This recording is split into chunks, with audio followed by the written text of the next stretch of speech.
Bonjour à tous, je suis Élodie de Spirit Tour. Je suis ravie de vous accueillir aujourd'hui pour ce webinaire exceptionnel sur le Pérou.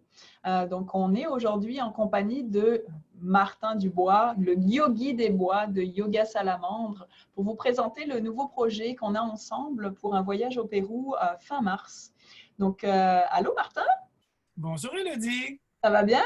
ça va très bien et toi? Oui, on était tous les deux à Expo Yoga ce week-end, donc on a beaucoup parlé du voyage. Est-ce que tu peux te présenter pour les gens qui ne te connaissent pas? Tu as fait une belle synthèse, le yogi des bois. Alors, le yogi des bois, c'est le nom qu'on m'a donné parce que, comme je disais à tant de gens en fin de semaine, pour moi, le yoga, c'est une connexion avec soi, bien sûr, connexion avec les autres, mais connexion avec le tout et avec la nature. Et ici, mon centre, Yoga Salamandre, il est en pleine nature sur le bord d'une rivière vraiment sacré. Pour moi, je dis souvent que c'est le Gange de l'Ouest. Alors, j'aime bien amener les gens dans les éléments. Et là, au Pérou, je pense qu'on va être ravis, hein? On va en parler pendant le webinaire avec l'Amazonie, avec les Andes. Mais c'est ça, c'est vraiment une façon que j'ai d'amener le yoga en connexion avec le tout, les éléments. Donc, pourquoi est-ce que tu avais envie d'emmener les gens faire du yoga au Pérou? Alors, le Pérou est une destination qui m'a toujours fasciné. C'est drôle parce que quand j'étais petit, moi, j'ai toujours eu un attrait très fort pour toutes les cultures hispanophones et pour la langue espagnole. Et je me disais, ça va être le premier continent que je vais visiter, c'est sûr. Et finalement, j'ai fait le tour de la Terre et ça va être le dernier continent que je vais visiter. Alors, je vais à chaque année au Mexique, mais qui fait partie de l'Amérique du Nord. Je suis allé en Amérique centrale. Et bon, l'Afrique, Europe, Asie, tout ça est venu avant. Et là, c'est l'Amérique du Sud qui va conclure ce beau bouquet de continents. Et le Pérou m'a toujours attiré par le côté très mystique, très spirituel, très ancré dans la matière, par les éléments, justement, par la montagne, mais par la jungle, par le peuple aussi ancestral des aborigènes du Pérou. Donc, j'ai toujours eu un attrait pour ce pays-là et tous les gens qui sont allés ont eu à peu près le même discours que moi j'ai pour l'Inde, c'est-à-dire coup de cœur, avec les gens, avec le pays, avec la culture, avec le paysage, et les gens y retournent et retournent. Donc, je me suis dit, ah tiens, ça va peut-être être une nouvelle maison pour moi aussi. Ah, c'est sûr que ça va être le dernier continent, mais pas le moindre. Assurément. Donc, le Pérou, on propose un voyage donc, le 28 mars jusqu'au 9 avril. Et plus qu'une destination, c'est surtout une expérience parce qu'en plus de visiter les côtés culturels du Pérou, vous êtes surtout accompagné par Martin qui, bien sûr, va vous donner des ateliers de méditation, de yoga, mais non seulement dans un centre, on va en reparler, mais aussi sur les sites. Donc, l'important, c'est vraiment la dimension spirituelle du voyage. C'est là qu'on veut vous emmener. Donc, on va regarder quelques photos du programme pour vraiment vous donner le goût des belles photos de la destination. Et le voyage, comme je disais, il est en deux parties. Donc, la première partie va être avec le site Tambo Illusion. Donc, c'est là où vous allez séjourner pour la première partie du voyage. Donc, voilà un petit peu la présentation avec quelques photos. Donc, Martin qui s'est présenté. Plongé là-bas. J'ai été transporté à Tambo Illusion, en Amazonie. Donc, comme on disait, c'est ça, c'est un voyage détente et ressourcement, mais aussi développement personnel avec les ateliers que va proposer Martin. Voilà un petit peu donc la carte pour vous donner un peu une idée de là où vous allez vous déplacer. Donc, c'est principalement un voyage dans la vallée sacrée.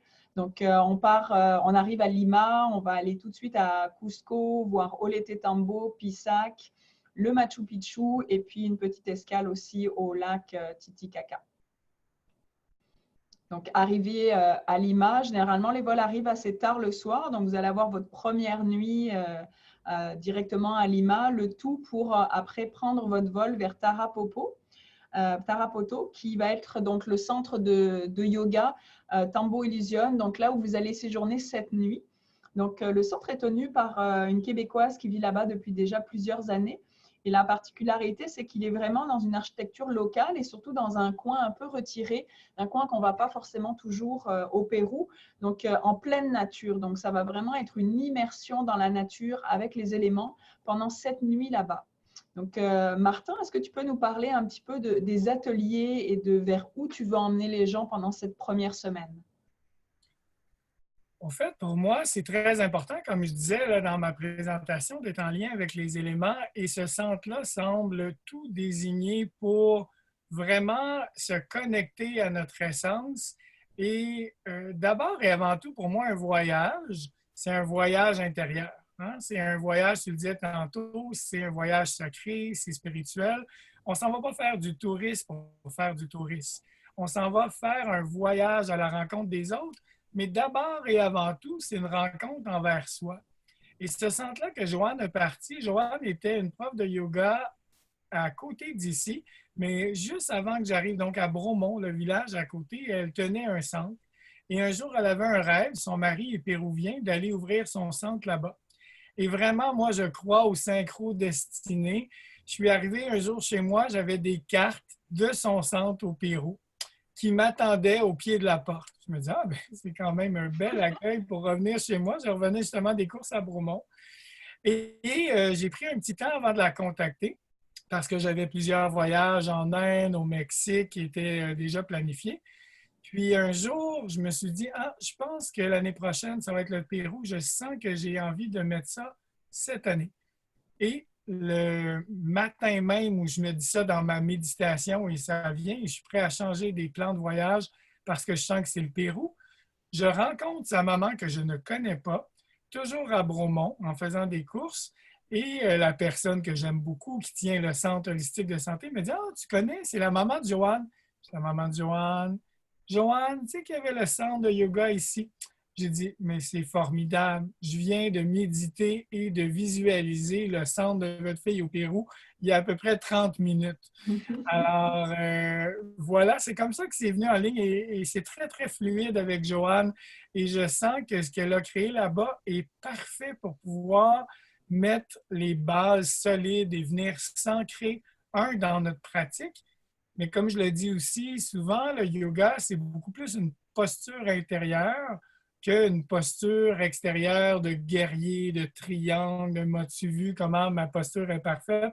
Ça, c'est accessoire.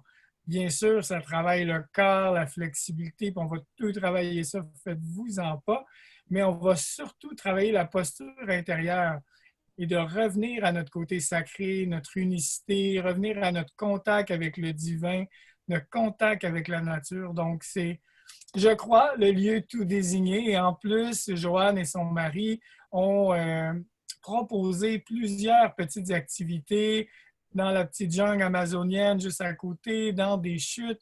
Donc, on va voir, il y a des soins aussi.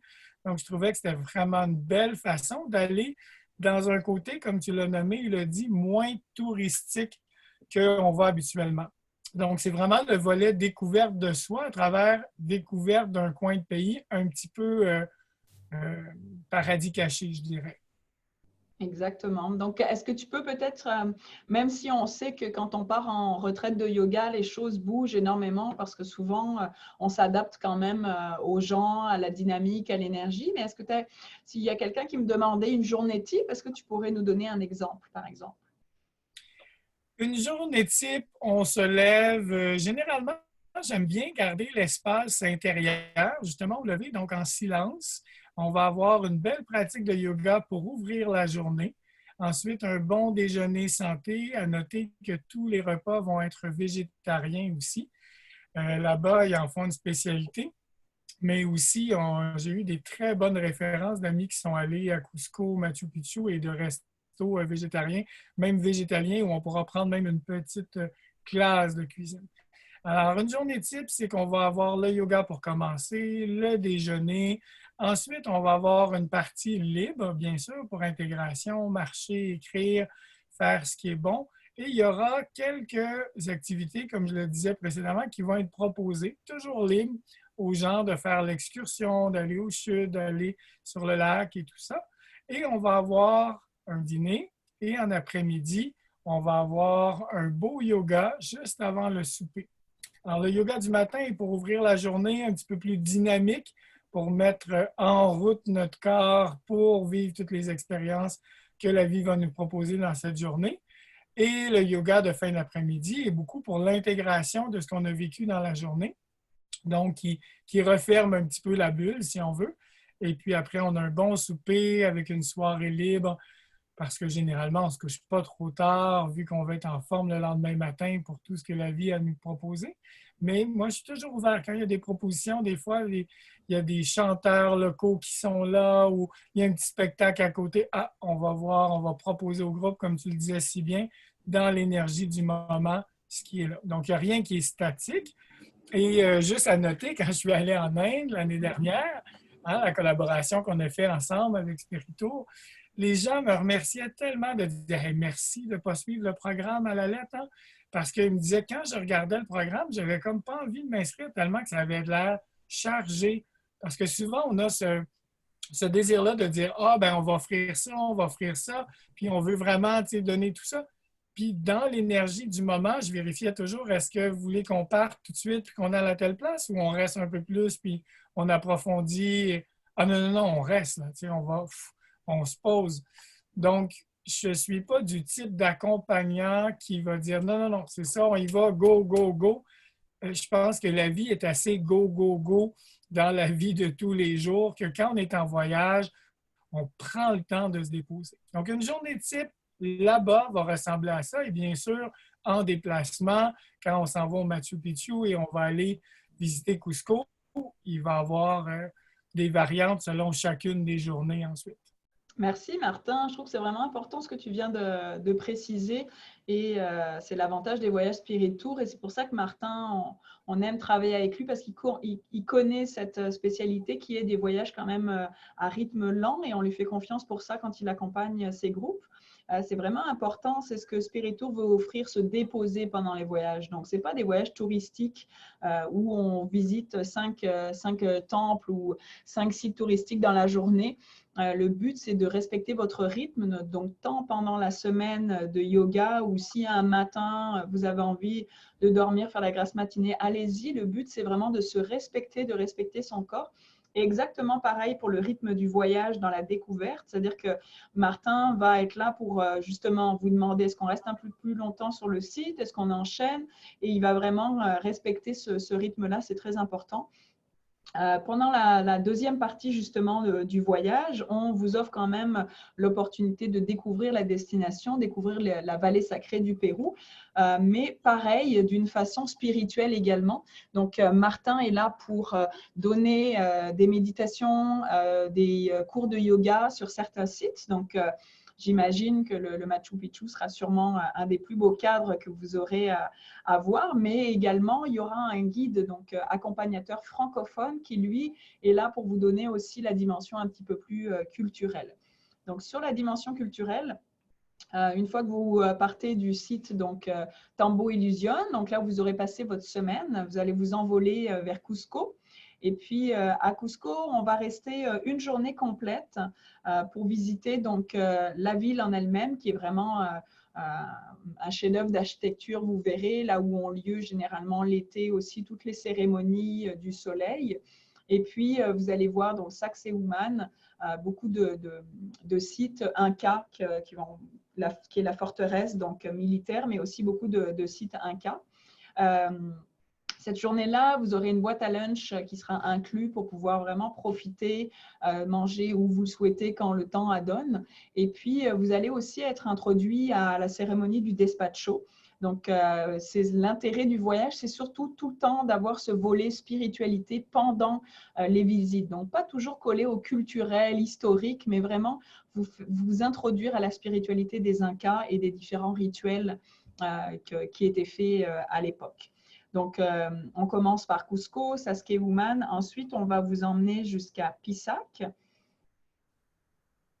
Donc, on voit justement voilà, la cérémonie du despacho. Ensuite, donc, on s'en va vers Pisac. Donc, journée découverte des merveilles de la vallée sacrée. Donc, là, vous voyez les paysages magnifiques. Donc là, j'imagine Martin, que tu as hâte de pouvoir méditer avec les participants dans ces paysages. Mais là, je vois des yogis sur chacune des planches en terrasse et je me dis, ça va être formidable. Bien sûr, c'est toujours dans le respect des lieux. Quand c'est des ruines, s'il y a des endroits qu'on ne va pas marcher pour abîmer, pour moi, c'est vraiment important et c'est pour ça aussi que c'est bien de collaborer ensemble avec Spirito. C'est le respect de l'environnement, le respect de la culture d'abord et avant tout. C'est pas pour faire la plus belle photo ou la plus belle posture. Mais je voudrais juste rajouter, quand tu disais tantôt aussi, si vous voulez dormir ou Martin va adapter et tout ça, c'est vraiment ça. Les cours de yoga, en fin de semaine, les gens me disaient, mais quel type de yoga vous enseignez? Comment ça va être au Pérou? Je disais, ça dépend. Vous allez être comment au Pérou? Alors, selon les personnes qui vont être devant moi, je ne peux pas dire, ah, mon plan, c'est ça, on va faire telle posture, on va aller dans des flexions arrière tel matin. Et j'arrive et les gens sont complètement dans une autre énergie.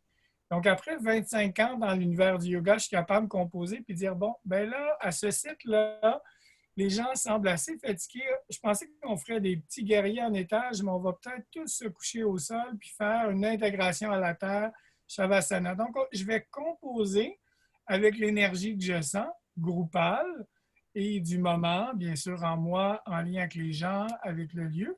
Puis les gens ont toujours la liberté de dire, ben ça, c'est pas bon pour moi, moi je vais faire ça ou je ferai pas la pratique et tout. Donc c'est toujours à l'écoute du moment. Mais oui, le site m'inspire énormément. Comme tous les sites que je vois du Pérou, je visualise déjà plein de gens là en train d'être en connexion avec l'univers, le grand tout et les éléments. Donc, Pisac, c'est considéré comme un petit Machu Picchu.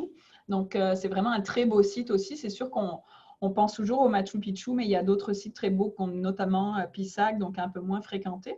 Et vous pouvez, si vous le souhaitez, selon votre forme ou votre envie à ce moment-là, une fois que vous êtes à Pisac, on peut soit proposer de redescendre les marches, donc redescendre à pied les marches qui redescendent jusqu'à Olete Tambo, ou bien sûr, il y aura un véhicule à disposition. Donc, ça peut aussi être l'occasion d'avoir une marche en pleine conscience avec les éléments. Donc, ça dépend vraiment de votre envie sur place, mais les deux seront possibles. Une fois qu'on a visité le magnifique site de Pisac, on va aussi avoir quand même une visite d'artisanat, donc avec le centre textile. Donc, vous pourrez voir comment sont tissés les magnifiques tissus qu'on voit bien souvent sur les gens sur place ou qui sont vendus sur les marchés. Et vous pourrez bien sûr en acheter si ça vous tente.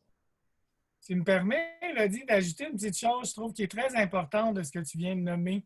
Tu dis, si vous avez l'élan au moment de descendre les marches, faire votre Oui. marche en conscience, ou sinon, il y aura l'option aussi d'un véhicule. Alors, ça, c'est très important. Juste avant qu'on commence le webinaire, j'avais cette phrase qui est venue en tête, une femme qui faisait partie de mon équipe et qui m'a accompagné dans un voyage à Bali. Et j'avais une grande amie qui voulait venir et qui disait, ah, c'est trop loin. Ah non, le vol, c'est trop loin, j'arriverai pas, je suis rendue trop vieille. Et cette personne qui fait partie de mon équipe lui a juste dit, ah, elle était déjà allée à Bali 20 ans plus tôt, puis elle a dit, c'est ton choix. Moi, j'ai décidé de ne pas vivre ma vie dans la peur et l'appréhension. Ça a pris juste cette phrase-là pour que ma grande amie fasse, je m'inscris. Et le lendemain matin, elle s'est inscrite pour Bali. Ça n'a jamais été trop loin. Et elle est même venue en Inde l'année dernière, juste pour dire. Alors, souvent, les gens vont me dire, pour le Pérou, l'excuse, c'est pas c'est loin, c'est « Ah oui, mais l'altitude. Ah, moi, je pourrais pas. Ah, la marche, je suivrai pas. » Et souvent, c'est quelque chose que je vais leur dire. C'est comme, est-ce que c'est la peur que tu as envie ou l'appréhension qui guide ta vie ou vraiment de faire confiance à l'énergie du moment, ce qui va être là. Et bien sûr, moi, je vais être là pour accompagner et qu'il y ait différentes options. Les gens qui veulent Exactement. prendre la marche, comme tu as dit, c'est parfait. Va la prendre. Puis les autres, ils vont nous attendre en méditant en bas. S'ils ont le véhicule, ils vont pouvoir faire autre chose. Mais on va avoir ces options-là. Exactement, merci encore Martin de le préciser, c'est vraiment important parce qu'effectivement, ce type de voyage-là, c'est ça qu'on veut vous faire comprendre, c'est que ne vivez pas dans la peur. S'il y a un élan du cœur, allez-y, puis sur place, ça sera adapté. Les marches, finalement vous décidez que ça ne vous tente pas, eh ben, il y a une autre option, mais si vous n'y êtes pas allé, vous ne pouvez jamais savoir.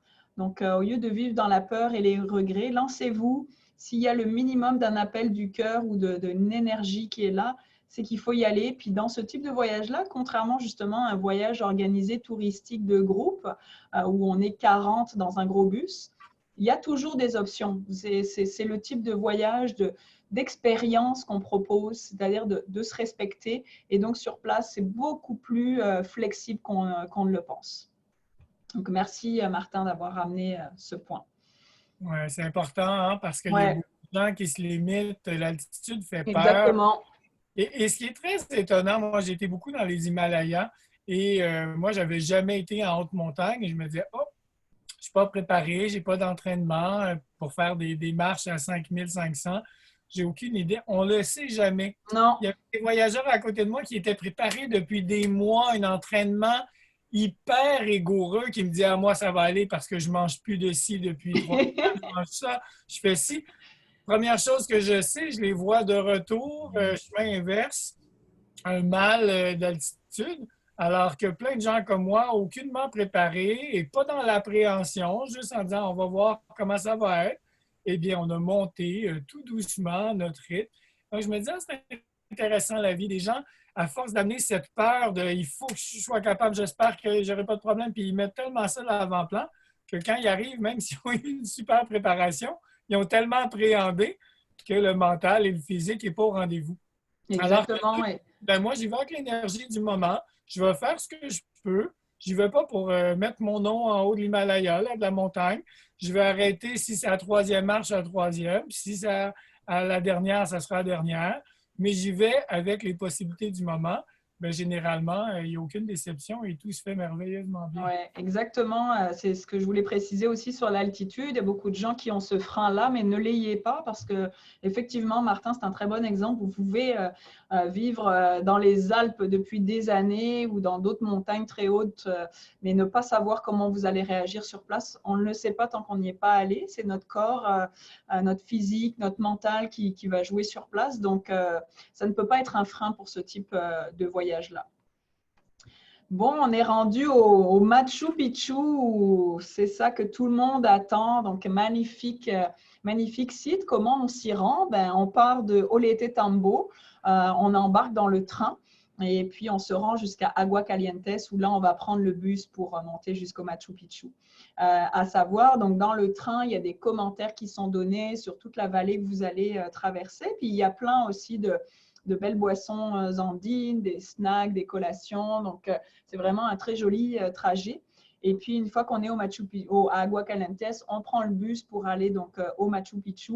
Et puis là, en plus des commentaires culturels, ben, c'est certain que ce sera le lieu d'une méditation ou d'un cours de yoga ou de quoi que ce soit pour se connecter à l'énergie des lieux parce que ça va être vraiment une très, très belle expérience d'être aussi haut dans ce cadre que les Incas ont monté et qui reste encore aujourd'hui. Donc, quelles sont pas tes attentes, mais à quoi tu t'attends? Qu'est-ce que tu espères, toi, Martin, là-bas au Machu Picchu? Au fait, c'est très intéressant que tu dises ça, attente, mais sans attente, parce que Ouais, c'est c'est vraiment ça. ça. J'ai tellement entendu de choses et son contraire. Autant de gens qui disaient ah oui, ah non, parce que les gens se font justement beaucoup trop d'attentes, généralement. C'est comme quand je suis allé au Taj Mahal, ben, je peux te nommer la déception que j'ai eue en avant au Taj Mahal, parce que j'avais tellement vu quelque chose d'extraordinaire. Il est magnifique, le Taj Mahal, mais quand on rentre à l'intérieur, ben, on ne voit rien. C'est moi, personne ne me l'avait dit. On ne voit rien, rien. Là, j'ai dit tout ça pour ça. Et là, je me dis, Martin, arrête de te faire des attentes sur les merveilles du monde, les lieux sacrés, comme sur une personne que je vais rencontrer ou un nouvel événement. Même chose en fin de semaine, Expo Yoga. Les gens, j'espère que, moi je dis, j'espère rien. Bien, la seule chose que j'espère être dans mon plein pouvoir à chaque instant pour profiter de chaque rencontre qui va venir à moi. Fait que c'est ce que je répondais aux exposants à côté de moi qui disaient j'espère que je vais payer mon kiosque, j'espère que je vais rentabiliser ici, moi, j'espère absolument rien dans ce sens-là, parce que ça, c'est la source de déception. La seule chose que j'espère, c'est être dans une énergie où elle circule en moi, puis je peux être en lien avec les gens là, dans mon état le plus pur et le plus rayonnant. Et ça a été ça toute la fin de semaine. J'avais à peine envie d'aller aux toilettes, ce que je fais normalement parce que je bois beaucoup. J'étais tellement dans le lien avec les gens, la rencontre, l'échange. Puis les gens des kiosques à côté disaient, mais comment tu fais du matin au soir? Tu n'arrêtes pas. Je dis, oui, parce que c'est même plus mon énergie. Je suis juste là dans... Donc, comment j'appréhende ou j'espère, comme tu dis, le Machu Picchu, je l'espère dans ce même état d'esprit, d'être dans ma pleine présence au moment où je vais être là, pour savourer vraiment chacun des instants, le déguster en disant waouh, voilà, je suis ici et c'est ça que je ressens. Et pas ah, j'espère que je vais vivre l'extase, que ma Kundalini va monter, que non, je ne veux pas me mettre et je vais défaire toutes ces attentes-là pour les voyageurs qui ah, j'espère que ou ça va changer. Mais non, sois dans ta présence et ressens. Et là, ça peut être le plus beau moment de ta vie. Mais si on dit ah, ben j'espère que ça va changer ma vie, puis ça va être si, on risque forcément d'être déçu. Mais alors que quand on part juste avec je veux être dans l'ouverture du cœur, à pleinement vivre, voir, entendre, sentir, goûter l'expérience avec mes sens, on ne peut qu'être comblé. Waouh! Ça donne envie, là, Diane. Ah, ça donne envie, moi. Une semaine, là, à Spirito Tour, là, et tu t'en viens avec moi au Pérou. Ouais, ça donne envie. Là, je me vois, tu vois, au milieu de l'espace vert, là, quelle belle classe de yoga. Ah, ben, je te voyais justement au même endroit. Donc, c'est ça que vous allez découvrir surtout, en fait. C'est vous-même et puis l'énergie des lieux, être juste dans le moment présent. Et puis, pour terminer, donc, on retourne à Lima, bien sûr. Et puis là, on a une journée libre. Généralement, les vols Paracetar de Lima. Donc, vous allez avoir une journée libre pour découvrir Lima. Et Lima, comme beaucoup d'endroits au Pérou, c'est une ville très, très sûre. Donc, vous pouvez vous balader vraiment en toute sécurité. C'est propre. Les gens sont vraiment gentils. Puis, l'architecture est vraiment très belle. Donc, vous allez vraiment pouvoir prendre... Là, vous aurez déjà 2 semaines à avoir appréhendé la culture, les lieux, donc vous serez vraiment très à l'aise pour vous balader dans les différents quartiers de Lima et puis être retransféré jusqu'à l'aéroport pour votre vol retour. Ça semble une ville très, très chouette. Hein? Lima aussi, pour une grande ville, là, pour une capitale, moi, j'ai entendu que c'était vraiment très agréable de se Ouais. promener dans Lima.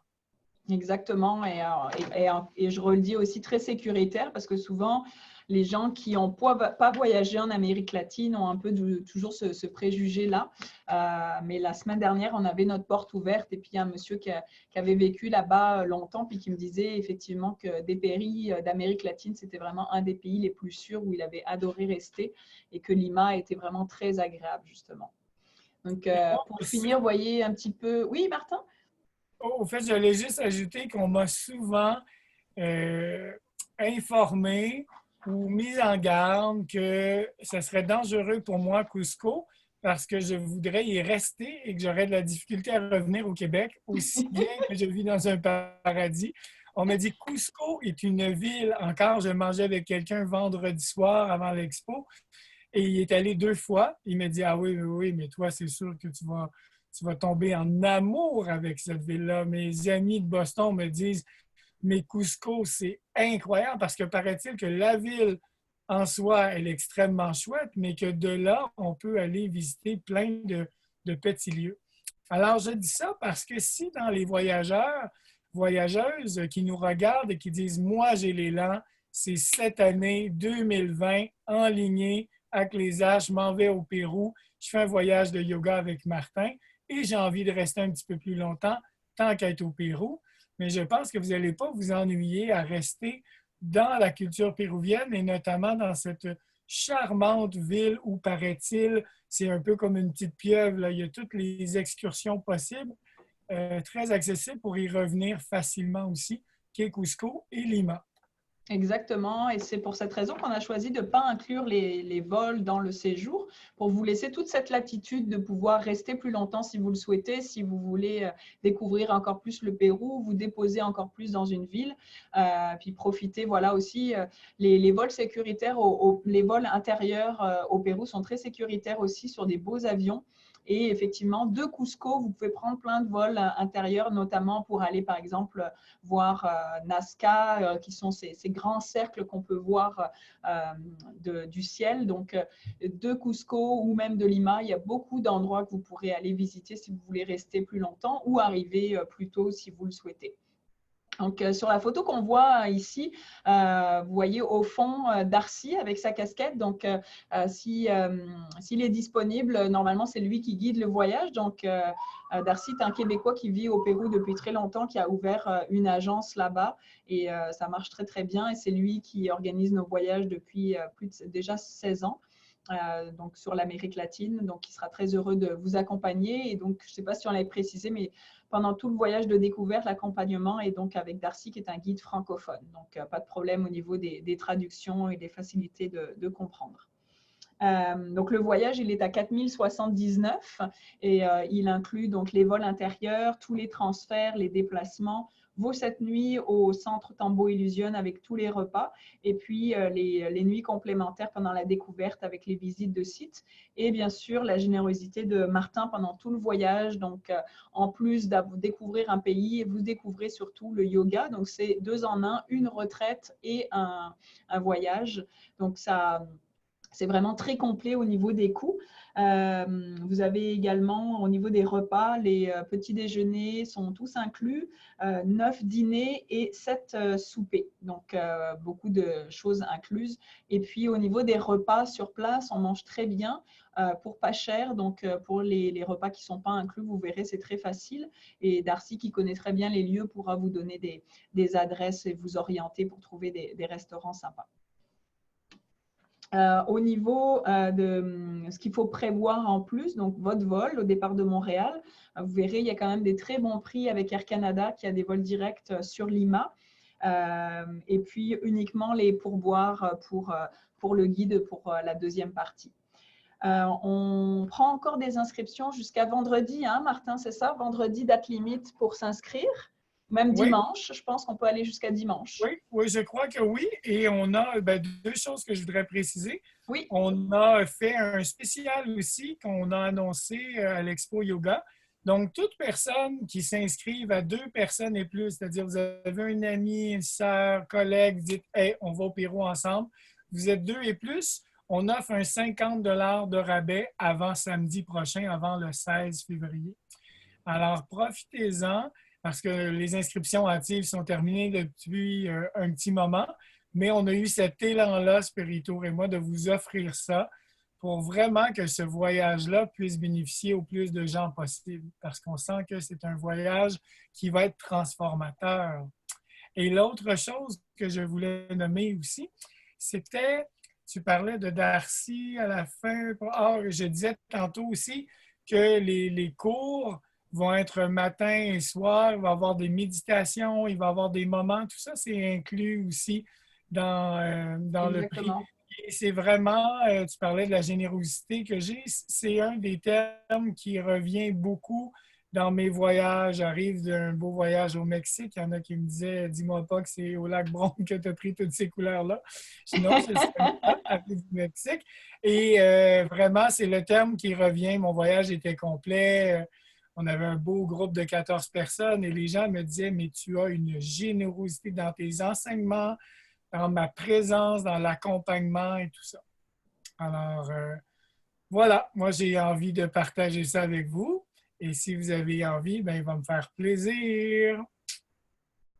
Donc, merci beaucoup, Martin. Si vous avez des questions, vous pouvez joindre justement Yoga Salamandre ou Spirit Tour. Vous pouvez m'appeler directement au poste 204. Vous pouvez vous inscrire directement en ligne si vous le souhaitez. Et donc, je rappelle que la réduction est valable jusqu'à dimanche 16 février. Donc, n'hésitez pas à vous inscrire, date limite dimanche. Et puis, on espère que vous allez participer à ce beau voyage de yoga, cette expérience, je dirais plutôt que voyage, cette expérience au Pérou entre spiritualité et découverte. Merci beaucoup, Martin. Merci, Élodie, et namasté à tout le monde. Namasté, Namasté à toi. à bientôt. À tout bientôt.